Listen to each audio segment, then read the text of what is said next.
বিসমিল্লাহির রহমানির রহিম। উপস্থিত ভাই ও বোনেরা, আসসালামু আলাইকুম।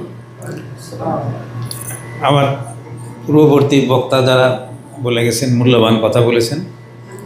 এর মধ্যে দিনের নসিহতও আছে, আবার পরামর্শও আছে, অবজারভেশন আছে। তা আমার বলার বিশেষ কিছু নাই। আমি ওনাদের কথাগুলো শুনেছি এবং জনাব মাওলানা আবুল ফজল সাহেব যেভাবে বুঝিয়ে দিয়েছেন সেটাও আমরা বোঝার চেষ্টা করেছি। আমাদের হজের প্রি রেজিস্ট্রেশন থেকে আরম্ভ করে বিভিন্ন পর্যায়ে রহমান সাহেব যথেষ্ট সহযোগিতা করেছেন। আর এখানে আমাদের চলাফেরার সময় বিভিন্ন জায়গায় কেউ এগিয়ে গেছেন, কেউ পিছিয়ে পড়েছেন। এগুলো মৌলানা সাহেব এবং তার ছেলে মুয়াজ সাহেব দুজন তদারকি করেছেন।